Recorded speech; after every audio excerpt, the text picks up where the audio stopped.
bienvenue sur ma chaîne. Nous voici dans la deuxième partie de la création des sites avec le thème Kadence. Donc là, je vais quand même vous montrer quelque chose que je vous ai parlé dans la première partie, c'est les templates que propose Kadence. Donc on va retaper Kadence. Voilà, donc c'est ça, on va l'installer. Donc vous pouvez effectivement précharger un de ces thèmes ou en essayer quelques-uns. Mais je vous conseille quand même de créer vous-même vos thèmes, même sur une base de thèmes existants, mais au moins de savoir ce que vous faites. Donc là, ici dans Kadence Block, c'est la gestion des blocs. Si vous n'utilisez pas, on pourra les désactiver. Et c'est dans Apparence, Start Template. Et là, voilà, on a plein de modèles de sites qui sont faits avec Gutenberg. Donc soit on charge une page toute seule, soit on charge le site entièrement. Enfin après, voilà, je pense que c'est difficile d'adapter un site à soi sur des sites existants. On peut repiquer les idées, c'est le but du jeu. On peut installer un thème pour voir la conception. Le but, c'est de comprendre comment ils ont fait certaines choses. Voilà, pour moi, ça s'arrête là. L'idéal, c'est vraiment de créer son site personnel soi-même. Par contre, il y a des choses que je vais vous montrer qui peuvent être intéressantes, c'est qu'on peut importer des blocs tout faits. Alors, je vais retourner dans Apparence personnalisée. On va voir un petit peu l'interface. Bon, pour ce site, je vais pas changer les couleurs, je garde tout d'origine. Ça, c'est des choses que vous pourrez faire vous-même à la découverte. Donc, en général, donc ici, on retrouve la largeur de notre site, à 1290 pixels. Tout le reste, c'est du paramétrage. Je touche pas, je laisse tout par défaut. Sidebar, c'est pour paramétrer les sidebars, ça vous avez compris. Couleur, là on peut créer 3 palettes de couleurs différentes. Ça c'est pas mal. Ça fait beaucoup, je vois pas trop d'intérêt, mais enfin bon. La gestion des boutons, pour les couleurs. La typographie, ça c'est clair, c'est pour en fonction de ce qu'on utilise, les H1, les H2, etc. On peut définir des tailles des polices au choix. Scroll top, ça je vais l'activer, j'en aurai besoin. C'est pour avoir mon remontée de page automatique. Donc on a différents formats, on peut changer les couleurs. Je laisse par défaut pour le moment. Ça c'est pour la page 404. Commentaires, le reste, là c'est pour le suivi de page, à chaque fois ça m'échappe le nom. Les liens sociaux, donc là vous allez pouvoir rentrer les adresses si vous avez des comptes Facebook et compagnie, si vous rentrez des liens sociaux. Et les performances, je ne sais plus ce que c'est, si on désactive, oui, c'est si on veut activer le Lightbox pour les images, etc. Bon, moi on laisse tout par défaut. Moins on active de gadgets, plus les sites sont performants. Header, ça va être, donc le header, ça va être notre en-tête de page. Moi par défaut, je vais le mettre en transparent. Alors si je le mets en transparent, je vous explique pourquoi. Si je le mets en transparent ici, il sera transparent sur tout mon site. Par contre, s'il y a des zones de votre site où vous ne voulez pas avoir de transparence, moi je vous conseille de laisser ça désactivé. Et on le fera manuellement, je vais vous faire voir comment. Là, ce sont des blocs qu'on va rajouter, qui vont apparaître dans le header en haut. Donc on peut rajouter le menu de recherche, des boutons, les réseaux sociaux. On peut faire pas mal de choses. Ici, on peut paramétrer après avec fonction des tablettes et téléphone portable. Header, donc là, on a la gestion du pet page. Pareil, le même principe que le header. Là, les pages layout, tout ça, par défaut, je laisse, je n'y touche pas. Je changerai moi-même quand je vais créer mes pages. Puis pareil pour les posts, tout ce qui va être blog, ça se configure ici, pour les simples pages et puis pour l'archivage. Voilà, donc le reste à découvrir. On verra au fur et à mesure. Donc là, j'ai bien activé mon scroll top. Voilà, c'est bon, je vais publier. Donc là, pour l'instant, je peux quitter. Alors, il y aura le bas de page, on verra ça plus tard. On peut quitter. Donc là, je vais dans ma page d'accueil. Et par contre, moi, je vais faire mes modifications à ce niveau-là. Donc là, moi, je veux un fond transparent. Je veux pas de titre en haut, c'est-à-dire si je réactive cette zone-là, ça j'en veux pas. Donc je fais disable, je veux du pleine page, je veux pas en version boîte, Ça, je désable les marges et j'enlève l'image en avant. Le reste, j'y touche pas. Donc, je mets à jour. Et maintenant, on va commencer à créer nos sections. Un petit peu le même principe qu'Elementor, hein, ça ne change pas grand-chose. Sauf que là, ça va être différent. Donc, je reprends les commandes ici. Et là, je vais tout simplement sur le plus. Alors, soit je tape le nom du produit que je cherche, soit il est disponible ici, soit je fais tout parcourir, et là, ils apparaissent là. Donc là, vous voyez, ce sont les blocs qui sont fournis dans l'extension de Cadence. Donc il y en a quelques-uns, et ils sont vraiment très bien. Il en manque, on n'en a jamais assez, mais là, franchement, il y a vraiment de quoi faire. Donc on fonctionne par section. Je vais installer la première, je prends un bloc, je valide, et là, je vais lui retirer quelques marges, je vais mettre ça à 0 pour l'instant, et on va mettre une image de fond. Je vais chercher une image, ça va être celle-ci. Alors mes images de fond sont toujours en 1920 par 1080. Pensez toujours à mettre un texte alternatif à votre image, un lieu, une correspondance au site concret. Ce que je vais faire, je vais lui donner une dimension. Donc là, on choisit après si on le veut en fixé ou en parallaxe. Bon là, pour la couverture, on peut laisser en fixe, en normal, hein, c'est pas la peine de le changer. On va descendre, là, c'est cette zone-là qui est importante, vous allez voir. Ici, quand on active cette zone-là, ça permet d'attribuer la valeur par défaut de la page qu'on avait dans page layout, ce qui était à 1290 pixels. Donc là, moi, je vais le laisser désactiver, parce que là, on est sur la couverture de base, donc j'ai pas besoin de le faire. Mais moi, ce qui va m'intéresser, c'est de lui définir une hauteur maximum, et je veux que ça fasse 1080. Voilà. Donc là, j'ai défini cette zone-là. Je mets à jour, je regarde à quoi ça ressemble. Voilà. Ici, j'ai mon logo, il va disparaître, hein, je vais le remplacer par... D'ailleurs, j'aurais dû le faire tout à l'heure. Je le remplacerai par un petit logo. Donc là, on a notre bloc. On va ici. On peut par exemple mettre un titre.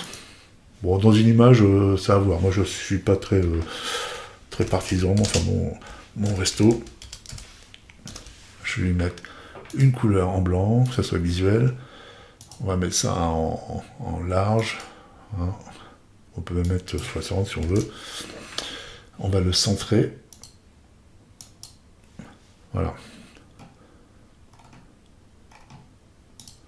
Donc là, ils expliquent qu'effectivement, les couleurs, il faut faire attention. C'est pour ça que ce qu'on peut faire, c'est... donc je vais sélectionner mon bloc. Ici, je vais lui dire que je le veux centrer au milieu. Et ce qu'on peut faire, c'est aller dans Background Overlay. On va choisir une couleur, on va mettre du noir par exemple. Et là, on va pouvoir donner un peu plus de contraste à notre image de manière à faire ressortir le texte. Hein. Donc là, j'ai pris la police par défaut, mais il existe un plugin, comment ça s'appelle, un module, ça je vais le retirer le bloc, qui se trouve dans Parcourir, qui est là, Advanced Editing, et lui il permet de faire des choses un peu plus sympas au niveau des textes. Hein. Mon resto. Voilà. Donc je pédis une couleur, je pense que ça doit être ça. Ouais, c'est ça, je vais le mettre en blanc. Et là, on va pouvoir choisir la police, modifier la taille, font size là. Il y a des petits trucs sympas à faire. Bon, je dégrossis un truc. Hein. La typographie. Donc là, on peut jouer sur les espaces. On peut transformer le texte. On prend une fonte. Je sais pas si on a une fonte au script. Je ne les connais pas de tête. Donc après, il faut chercher un petit peu. Fonte sympa. Généralement... Oh bah tiens, je vais laisser ça. C'est marrant. Ça. Et on va le centrer. Voilà. On peut garder ça dans cet effet comme ça là, c'est pas mal. Je le sauvegarde, mettre à jour, actualiser.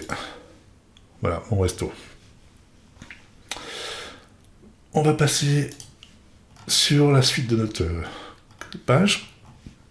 Donc là, maintenant, je vais créer un nouveau bloc. Donc là, on fonctionne toujours par section. On a une section principale, où dedans, je vais soit créer de nouvelles sections, ou je peux commencer directement à saisir. Donc là, pareil.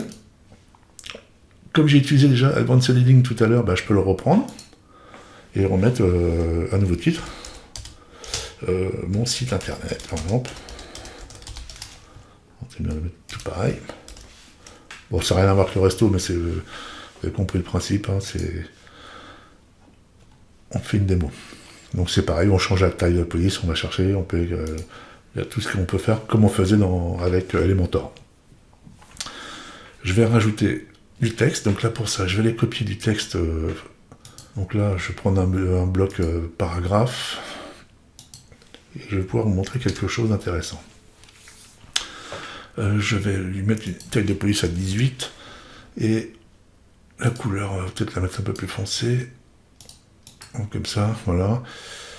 Et puis, on a dit qu'on allait centrer tout ce bon monde. Là, je mets à jour. Et vous allez voir pourquoi j'ai pas fait de pré-réglage dans la personnalisation, parce que je vais pouvoir faire tout moi-même. Donc là, si j'actualise, vous voyez, tout s'est pris comme ça. Maintenant, si je vais dans...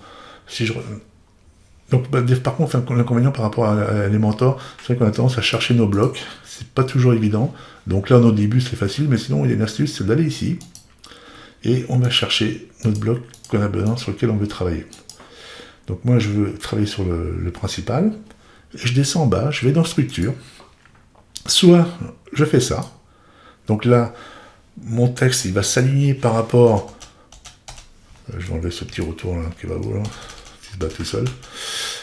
Par rapport aux 1290 pixels qui sont par défaut dans la personnalisation du site, ou soit je vais pouvoir désactiver ça et rentrer moi-même une taille que je veux. Alors là, je trouve ça vraiment superbe. Donc là, par défaut, je vais tout simplement lui dire, je veux la forme du site, et on met à jour. Et là, on regarde ce qui se passe, F5, voilà, c'est déjà un peu plus joli. Là, il faut faire un peu plus d'espace, donc là, on peut cliquer ici et tirer, augmenter. On peut mettre à 50, soit on le fait manuellement comme ça, c'est un peu plus archaïque, ou sinon on va dans les paddings et on le fait, on tape les chiffres, hein, donc ça va être ici, voilà. Donc là, il tient le compte des 50 que j'ai mis. On va ajouter, parcourir un espace, un divideur qui se trouve ici, voilà, donc on va le centrer. Je vais lui dire que je veux des petits points, on va changer la couleur, et je le veux un peu moins large, je le veux à 60, voilà, comme ça. Donc là, ça avance. Maintenant, on va intégrer une petite galerie photo. Donc là, même topo. Donc j'ouvre le truc au fur et à mesure, comme ça permet de voir. Donc elle vend cette galerie. Médiathèque. Je vais chercher des photos.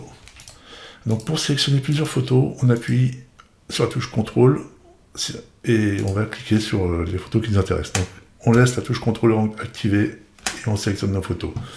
Et toujours pareil, quand on installe nos photos, pensez à mettre un texte alternatif au moment de l'installation. Créer galerie, insérer. Voilà. Et là, on choisit le type d'affichage qu'on veut. Donc voilà, ça peut être variable. Là, c'est grisé, je suppose que ça doit être pour la version pro. Ici, on choisit le type de format qu'on veut. On peut définir un démarrage automatique avec la vitesse à laquelle ça va défiler. Donc on l'augmente ou on la baisse. Là, les images sont peut-être un peu grosses. Est-ce que j'ai intérêt de réduire? Qu'est-ce qu'il propose? Là, ça va être plus gros. 16,9. Ouais, peut-être comme ça, c'est plus sympa. Il n'y a pas plus petit encore? Voilà. Non, allez, on va rester en 16,9. Hop là. Je mets à jour et on regarde à quoi ça ressemble. Activer. Voilà, donc là, vous voyez, il n'y a pas assez d'espace, je vais peut-être augmenter un petit peu. Et voilà, on se retrouve encore avec notre système là d'habillage. Donc, ça c'est parce que mon bloc n'est pas dans le bloc principal. Alors, je vais faire soit on crée un nouveau bloc, soit on arrive à le caser juste en dessous. Tac. Et du coup, il faut que je remonte celui-là. Voilà. Et si je vais me mettre à jour, est-ce que ça a pris compte? Là, je fais un test, je ne sais pas ce qui va se passer. Non, donc ça ne l'a pas pris. Donc, ce que je vais faire, je vais créer un nouveau bloc. Alors, il y a sûrement une astuce. Hein, je ne l'ai pas trouvé, là, sur le coup. Donc, on va créer tout simplement un bloc. Comme ça, je vais faire ça. Je vais donner une structure du site. Et je vais voir est-ce qu'on peut maintenant tirer la galerie dedans. Ça serait trop beau si ça marche. Je vois pas de truc bleu, j'ai pas l'impression qu'il le prend en compte. Ah si, il l'a pris en compte. Il l'a pris en compte. Voilà, donc je fais mise à jour. Donc ça sait se manipuler quand même, sans trop de problème. Voilà, ça commence à prendre un petit peu forme. Donc là, si on défile comme ça. Alors là, si je clique sur les images, il ne se passe rien. C'est normal, parce qu'il y a une petite manip à faire. Il faut rééditer ceci. Il faut aller dans lien, setting, et là, lui dire qu'on veut ouvrir le fichier média, qui correspond à l'image. On fait ça, on met à jour. Et si je réactualise, normalement, ma page s'ouvre. Donc là, du fait que je n'ai pas activé le lightbox comme on avait vu au démarrage, bah, du coup, ça va faire une ouverture classique. Après, si on a un truc plus joli, bah, on active le lightbox dans personnalisé. Donc là, c'est pas mal, on avance doucement. Je vais voir si je peux pas dupliquer ce bloc et l'emmener en dessous, dupliquer et le descendre. Tac, là en dessous. Je vais créer une nouvelle section. Là, je veux une section avec 3 éléments. Et là, donc, pareil, on est toujours en plein écran, donc on va tout de suite faire structure, adapter à l'écran à 1290. Je fais une petite sauvegarde. Je regarde à quoi ça ressemble. Voilà, donc ça, mais tout ça, c'est bon.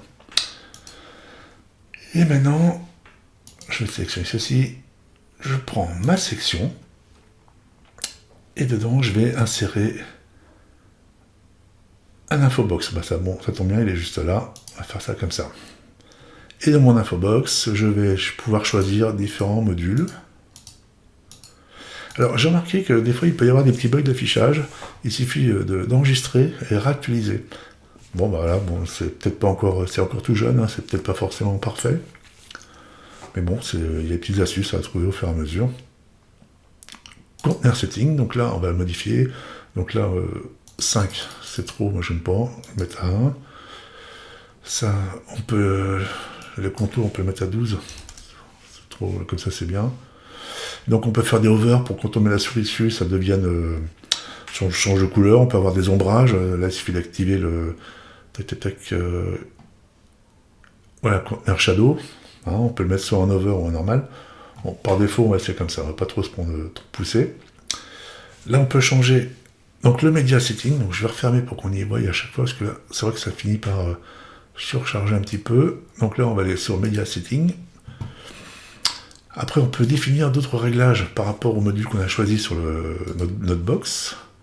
Là, on peut choisir un icône, une image à nous, perso, ou un numéro. Alors ça, c'est sympa. Il faut aller dessus, et il faut mettre 1. Là, on va changer ça. Je vais mettre menu. Donc le texte, un petit texte pour dire à peu près en 2-3 mots à quoi correspond ce menu. Et par contre, j'ai trouvé un truc sympa qui se trouve ici, là, linear more setting. Et si on l'active, il affiche ça. Donc je suppose que ça doit faire un lien. Bon, j'ai pas trouvé comment faire fonctionner ce lien. Il doit y avoir une astuce.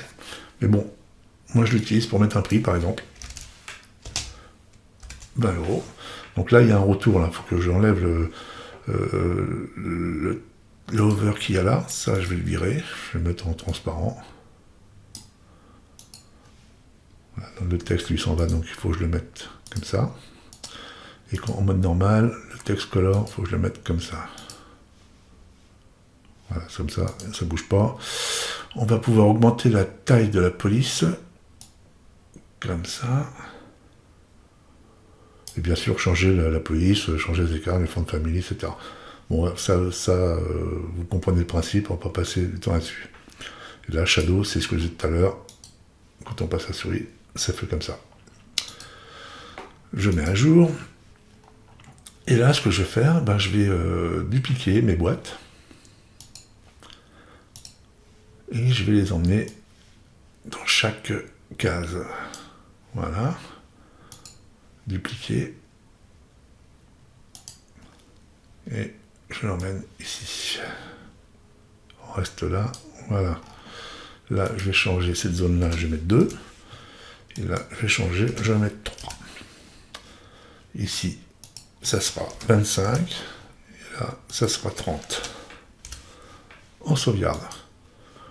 On regarde à quoi ça ressemble. Voilà. Bon, faut travailler un petit peu les couleurs, c'est un peu trop clair à mon goût. On va peut-être faire, j'aurais dû le faire avant de tout dupliquer. Je vais faire celui du milieu pour qu'on voie à quoi ça ressemble. Si on change la bordure, si je la mets comme ça, ah oui, c'est plus joli, il n'y a pas photo.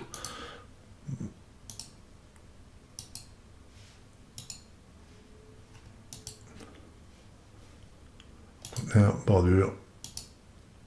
Je ne sais plus quel que j'avais pris tout à l'heure. De toute façon, c'est pas très grave. Là, je mets à jour. J'actualise parce que là, je trouve que j'ai un petit bug d'affichage, j'ai l'impression. Je regarde à quoi ça va. Voilà, donc c'est celui-là, il ne me l'a pas pris, j'avais bien vu. Conteneur. Ah, pourquoi il ne me l'a pas pris?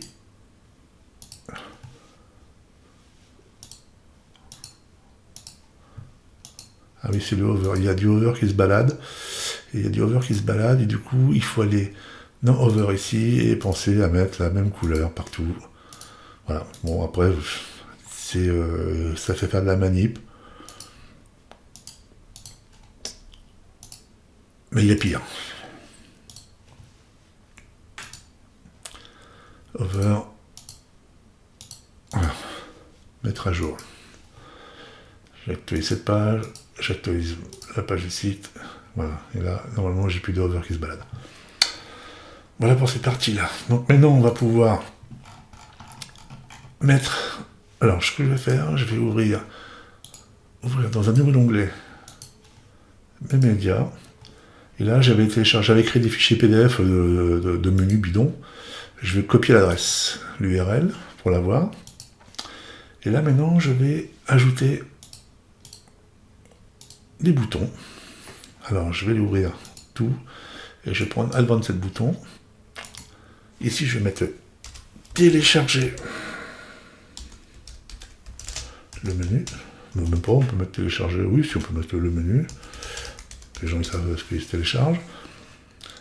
J'ai oublié un tiers. Toujours fâché avec l'orthographe. Hein. Télécharger le menu. Voilà. Là, ici, je copie le lien que je viens de copier qui correspond à mon fichier PDF. Et surtout, là, je valide. Parce que sinon, il ne le prendra pas en compte. Et là, dans le petit ascenseur qui est là, on choisit ce qu'on veut faire. Soit le client, il télécharge le menu, ou soit le menu s'ouvre dans une nouvelle page. Moi, je vais le mettre dans une nouvelle page. Voilà. Une fois ça, c'est fait, je duplique mon bouton. Non, je vais faire annuler, retire bloc, parce que ce bouton-là ne me plaît pas, je vais le modifier, je vais prendre le bouton du thème, qui sont bleus. On peut changer les couleurs, mais ça me change dans le menu personnalisé. Donc là, maintenant, je vais le dupliquer. Et là, je vais l'emmener à côté. Alors, en dessous, vous voyez, là, j'ai le petit truc bleu qui s'affiche, on le voit légèrement, c'est que je suis bien placé. J'édite. Hop là, ça m'ouvre bien le menu, sauf que c'est pas le bon, celui-là. Donc, il faut que je fasse le petit crayon pour modifier. Et là, je vais tout au bout. Je sais que le fichier s'appelle 25 à la fin. Je valide, c'est important, sinon ça ne sera pas pris en compte. Là, je reduplique. Et je l'emmène à côté. Le petit truc bleu apparaît. Et là, c'est pareil. Je modifie. Et là, ça sera à la fin 30. Je mets à jour. Je regarde à quoi ça ressemble. On descend. Alors donc là, on peut faire des espaces, hein, là c'est collé, mais si on peut faire des espaces, là, ça m'ouvre bien mon menu à 20. Ici, ça m'ouvre bien mon menu à 25. Et là, ça m'ouvre bien. Ah, ça m'ouvre pas bien. Petit correctif, parce que j'ai pas dû cliquer sur le crayon. J'ai pas dû cliquer sur le crayon. Ou j'ai pas dû valider correctement en appuyant sur la flèche. Voilà. Là, j'actualise. Télécharger le menu. Et là, il m'ouvre bien le menu à 30. Superbe. Donc ça, je peux refermer. Donc là, c'est la partie début de création. Donc là, pour cette deuxième partie-là, je vais m'arrêter pour que ça ne fasse pas un tuto trop long. Ça vous laisse le temps de mettre en place un petit peu le site, si vous voulez repartir un peu sur ce principe-là. Et on va continuer le site sur une troisième partie qui va suivre le reste. Hein. Voilà, je vous dis à bientôt. Merci. Au revoir.